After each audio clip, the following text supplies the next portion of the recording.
자, 오늘 룻기서의 말씀을 잘 보시면 현숙한 여인이 있어요. 그게 바로 룻입니다. 룻에 대해서 함께 은혜를 나누는 시간 갖고자 합니다. 이 룻기서를 보면 베들레헴에 흉년이 들었어요. 먹고 살기가 너무 힘들어요. 그래서 나오미라는 여인이 하나님 기뻐하지 않는 이방 땅 모압 지방으로 내려갑니다. 나오미는 신앙생활 가운데 결국 물질 때문에 모압 땅으로 내려갔기 때문에 엄청난 슬픔과 고통을 겪게 되었다는 말씀입니다. 우리가 신앙생활 하다 보면 여러 가지 오해도 있고 환난도 있고 핍박도 있고 고난도 오고 또 여러 가지 경제적으로도 어려움에 부닥칠 때도 있습니다. 그럴 때마다 자신의 생각으로 잘못 판단하여 자기의 잘못된 결단을 내리고 또 잘못된 판단을 내려서 어려움을 겪게 되는 경우가 종종 많습니다. 그러나 늦었다 생각할 때 다시 반성하고 돌이켜 회개함으로 고난을 잘 극복하기만 하면 오히려 엄청난 축복이 온다는 사실입니다. 오늘 말씀에 나오미라는 여인은 이방 땅에서 남편 엘리멜렉이 죽어버렸어요. 두 아들을 결혼시켰는데 대를 잇지 못하고 두 아들 누굽니까? 말륜과 기륜이 결국 다 죽게 돼버렸어요. 얼마나 슬픈 여인이 되었습니까? 내려갔기 때문에 그런 일이 생긴 거예요. 그러나 깨달아서 돌이킬 수 있는 것이 축복임을 오늘 말씀을 통해서 교훈하고 있습니다. 기독교는 돌이키는 종교입니다. 깨닫는 종교입니다. 나오미는 다시 베들레헴으로 돌아가기로 결심하고 두 자부 오르바와 룻을 불러서 자, 나는 하나님 앞에 이렇게 죄를 졌다. 세상 것 때문에 이방 땅으로 내려와서 이렇게 슬픈 여자가 되었다. 그러니 너희들 남편이 다 죽었지 않았냐? 그러니 너희 고향이 여기 아니냐? 그러니 여기서 남아서 네 갈 길로 가라. 그래서 너희들이 원하는 젊은 남자 만나서 다시 시집가서 아기를 둘 낳던지 셋 낳던지 성경에 그런 말은 없지만 너희들이 마음대로 살아라. 이렇게 자유를 주었습니다. 그 말을 들은 두 며느리 중에 오르바라는 며느리는 자신의 갈 길로 잽싸게 떠나버렸어요. 기회가 왔다 하고 끌었어요.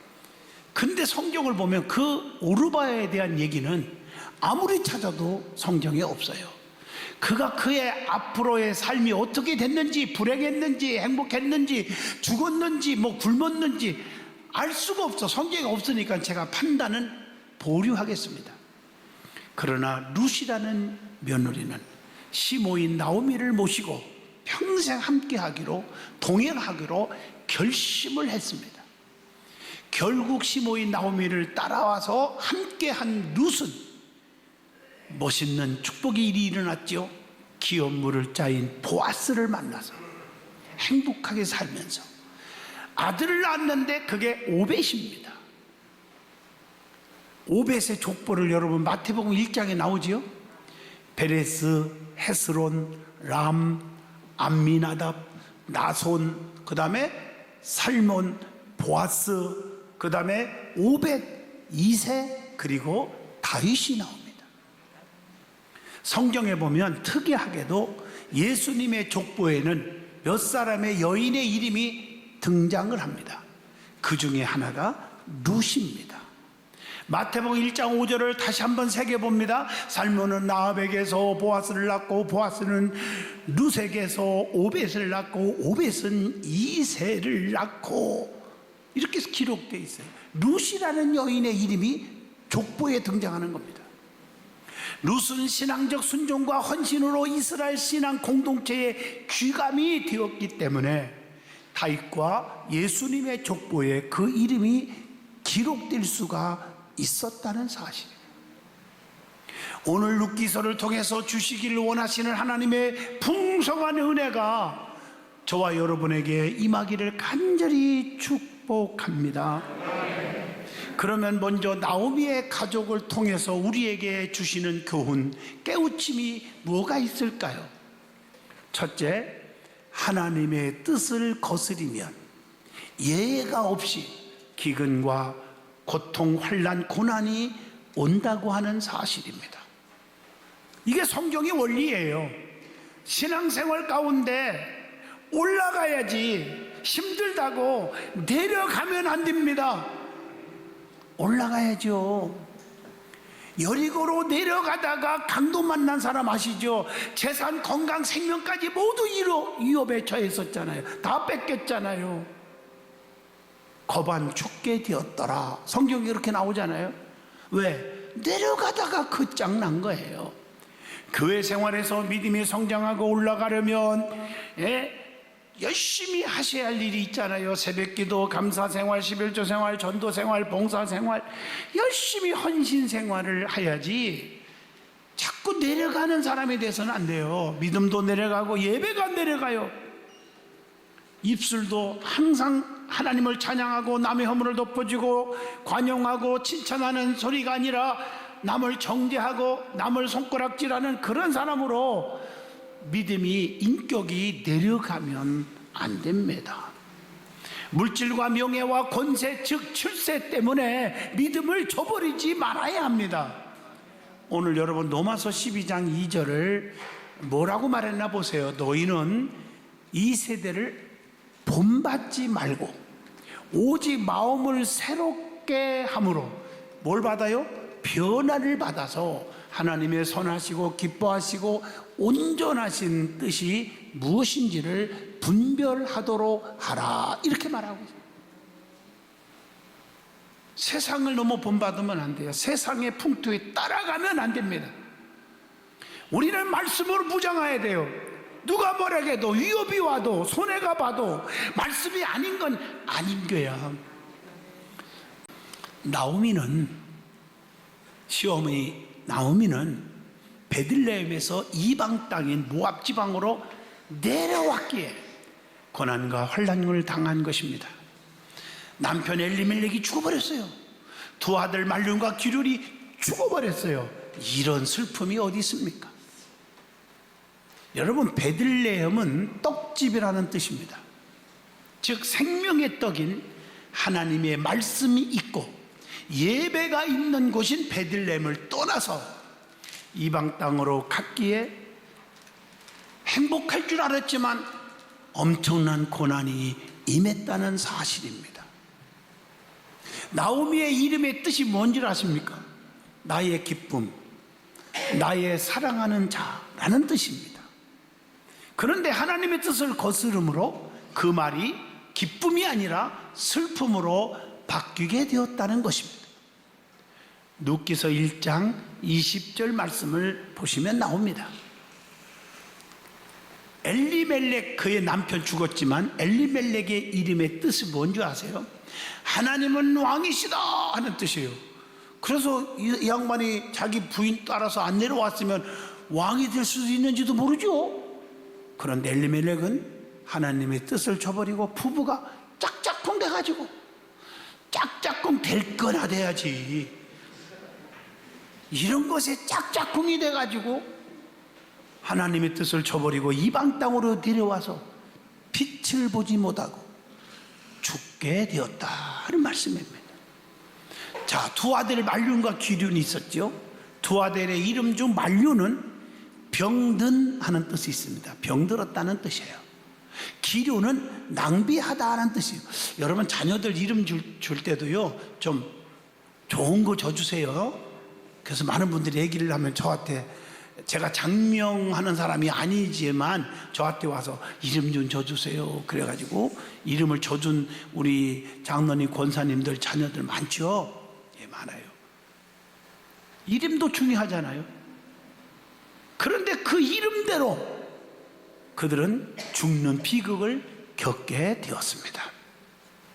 두 자부의 이름 중 오르바와 룻이 있는데, 오르바의 이름의 뜻이 뭔지 아세요? 암사슴 하는 뜻입니다.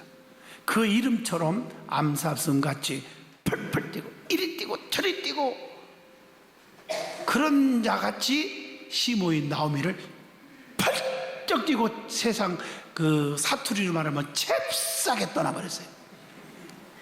그러나 룻은 고난의 길이지만 그의 이름의 뜻이 친구라는 뜻이에요.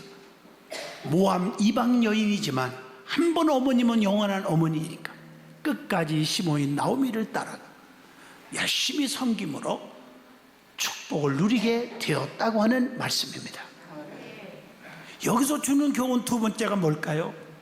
아무리 잘못해도 뉘우치면 다시 은혜를 주시는 하나님의 사랑을 깨닫게 해준다는 것입니다. 돌이키는 자가 되십시오. 기독교 신앙은 유턴하는 신앙이에요. 돌아와야 돼. 잘못된 길에서. 여러분, 우리는 죄와 사랑의 차이를 아셔야 됩니다. 죄는 두려움을 주지만 사랑은 평안함을 주어요. 요한일서 4장 18절에 보면 사랑 안에 두려움이 없고 온전한 사랑이 두려움을 내쫓나니 두려움에는 형벌이 있습니다. 두려워하는 자는 사랑 안에서 온전히 이루지 못하였느니라. 이렇게 말씀하고 있습니다. 주님이 주시는 것은 두려움이 아닙니다. 불안, 초조, 낙심, 걱정, 근심, 고민이 아닙니다. 사랑과 능력이라고 디모데후서 1장 7절에 말씀을 주고 있습니다. 죄는 사망을 주고 사랑은 생명을 준다고 요한일서 3장 14절, 로마서 6장 23절, 3장 23절에 가르쳐 주고 있습니다. 우리 주님은 마귀를 완전히 멸하시고 생명을 주시기 위해서 이 땅에 오셨잖아요. 요한복음 10장 10절, 도둑이 오는 것은 도둑질하고 죽이고 멸망시키는 것뿐이요 내가 온 것은 양으로 생명을 얻게 하고 더 풍성히 얻게 하려는 것이라 그랬어요. 에베소서 5장 8절에 보면 너희는 전에는 어두움이었더니 이제는 주 안에서 빛이라 빛의 자녀처럼 행하라. 하나님과 사귐이 있으면 어둠에 다니지 않는다고 요한일서 1장 6절에 말씀하고 계십니다. 그리고 성도는 각 지체들이 있어요. 그 지체는 마땅히 해야 할 것들이 있습니다. 여러분, 지체들이 있잖아. 눈, 코, 입, 다리, 손 뭐 많잖아요.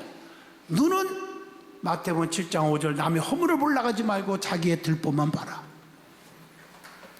야고보서 3장 9절 입술은 하나님을 찬양만 하는 사람이 되라.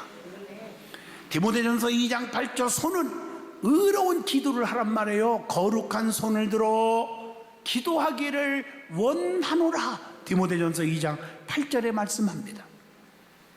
로마서 10장 15절 보면 발은 복음만 전하는 그런 발이 되어야 된다.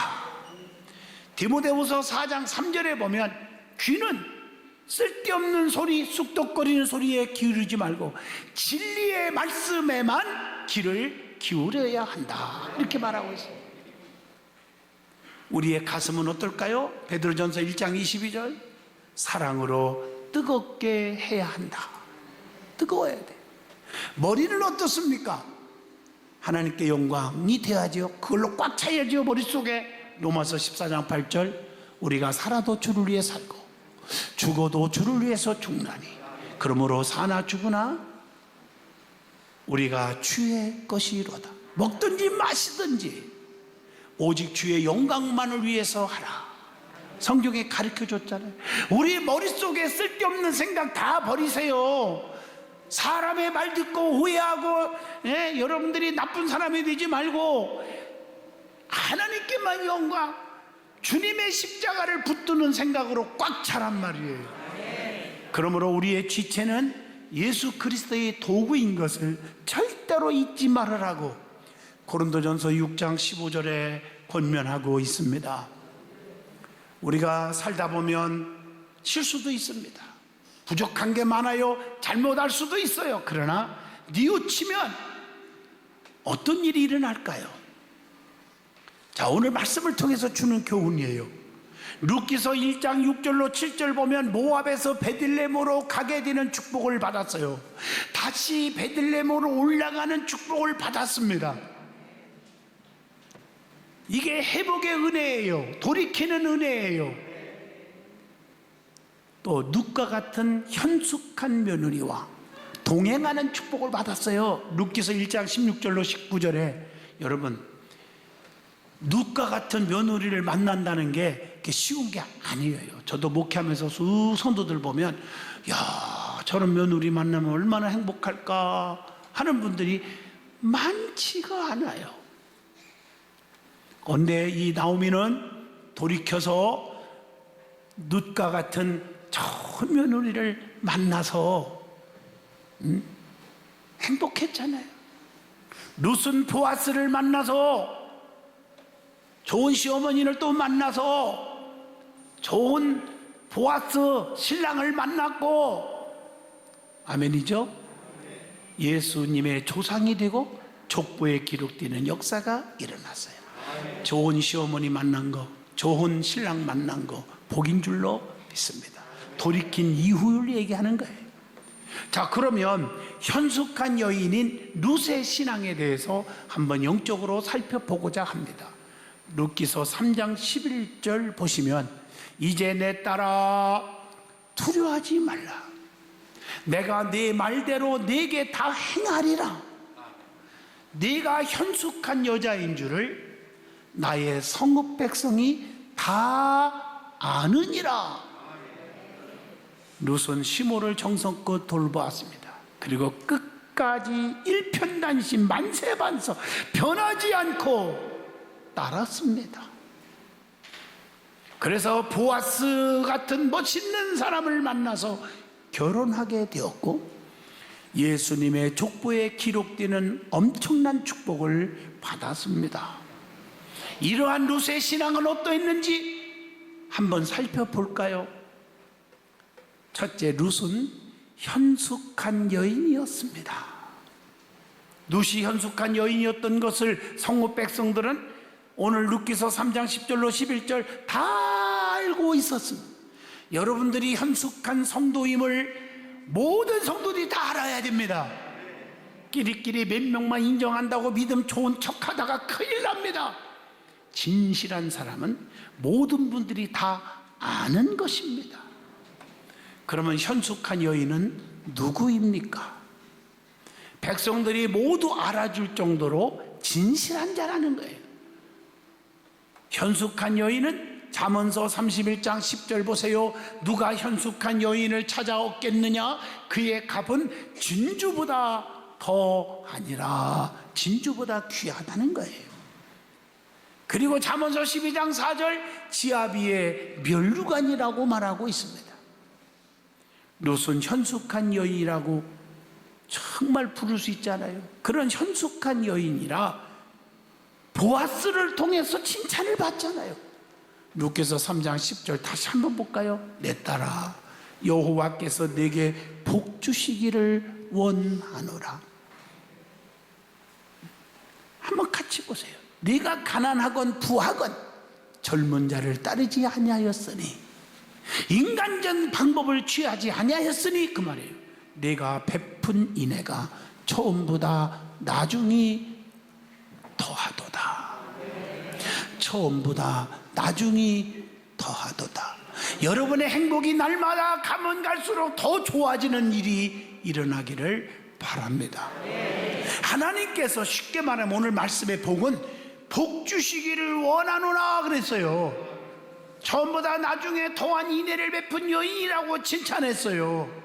그리고 네 말대로 내게 다 행하리라 약속하면서 모든 소원을 다 들어주겠다고 하는 축복의 말씀입니다. 두 번째입니다. 룻을 통해서 현숙한 여인의 신앙과 마음의 자세를 배울 수가 있습니다. 본문 15절을 보면 나오미가 또 이르되 보라 하면서 말씀하잖아요. 내 동서는 그의 백성과 그의 신들에게로 돌아가나니 너도 너의 동서를 따라 돌아가라 하니, 이런 말씀이 있잖아요. 룻기서 1장 8절로 9절 말씀에 어미 집으로 돌아가서 남편을 다시 맞이하라는 뜻입니다. 그러나 자부 룻에게 과부이지만 자유를 주었잖아요. 로마서 7장 3절입니다. 그러나 룻은 이 모든 것을, 자유를 다 거절하고 나는 그렇게 않겠어요. 시어머니를 끝까지 따라가겠습니다. 그 따라가는 거예요. 그래서 룻은 이걸 가리켜서 믿음의 결심을 했다는 것입니다. 자기의 감정대로, 생각대로, 자기의 어떤 그 요구대로 행동하지 아니했고 믿음 안에서 선택을 했다는 것입니다. 어머니와 함께 유숙하겠다고 결심합니다. 본문 16절입니다. 어머님의 백성이 나의 백성이 되고 어머님의 하나님이 나의 하나님이 될 것입니다. 이게 믿음의 고백인 거예요. 자신도 어머니와 함께 하나님을 섬기겠다고 하는 결심입니다. 어머님이 하나님이 나의 하나님과 같습니다. 나는 어머니 하나님을 믿듯이 나도 잘 믿겠습니다. 어머니와 생사고락을 같이 하겠다고 하는 결심하죠. 본문 17절에. 그러면 여러분들 한번 생각나는 사람이 있죠? 에스더 4장 16절에 죽으면 죽으리라 하는 신앙의 결단으로 왕 앞에 나가서 나라와 민족을 구했습니다. 끊을 수 없는 그리스도와 성도 간의 사랑을 가르쳐주고 있는 교훈 아닐까요? 로마서 8장 38절 39절의 말씀입니다. 오늘 본문 17절에 너무 감동적이잖아요. 죽는 일에 어머니를 떠난다면 하나님께 벌받기를 원한다는 고백이잖아요. 어머니를 속이거나 숨기는 일 또는 맹세하고도 행하지 않는 일이 있다면 벌받기를 원한다고 하는 얼마나 뜨거운 결심입니까? 우리가요 신앙생활 하면서 중요한 건 바로 이겁니다. 결론적으로 말하면 룻은 현숙한 여인이었고 믿음의 여인이었습니다. 시모인 나오미의 고난 속에서도 절대로 흔들리거나 변하지 않았고 끝까지 믿음과 섬김의 모습은 우리에게 큰 교훈을 줍니다. 주님을 끝까지 섬기세요. 교회관에, 신앙관에, 목자관에 흔들리지 말고 교회와 주의 종과 성도들을 끝까지 섬기는 만세반석 성도들이 축복을 받더라고요. 여러분 그런 축복을 받는 여러분 되시기를 축복합니다. 저는 한 번 사귀면 끝까지 사귐이 있어야 되고 변하면 안 되지 않겠습니까? 우리가 지난주에 어버이 주일을 통해서 은혜 받았잖아요. 그 신앙 한번 여러분 본받아 보세요. 나는 끝까지, 자식은 부모를 그리워하고, 맞잖아, 부모는 자식을 사랑하고. 제가 명성교회 김재원 장로님이 계시는데 그분의 글을 읽으면서 얼마나 울었는지 몰라요. 그의 아버지가 28년 전에 하늘나라에 가셨어요. 그런데 글을 이렇게 써놨어요. 아버지, 나의 아버지, 단 하루만이라도 다녀가시면 안 됩니까? 불초소생 이 자식 너무나도 아버지가 보고 싶고 그립습니다. 단 하루만이라도 다녀가시면 한이 없겠습니다. 얼마나 먼 곳에 가셨기에 28년이 되어도 단 한 번도 볼 수 없고 그렇게도 다정했던 목소리 한 번도 들을 수가 없습니까? 나는 이 글을 읽으면서요 한 30분 울은 것 같아요. 얼마나 아버지를 사랑했으면 이런 고백의 글을 썼겠습니까? 우리는 하나님을 믿는 신앙과 교회를 섬기는 신앙, 모든 신앙관이 끝까지 사모하고 사랑하고 흔들리지 않는 저와 여러분이 될 수 있기를 축복합니다.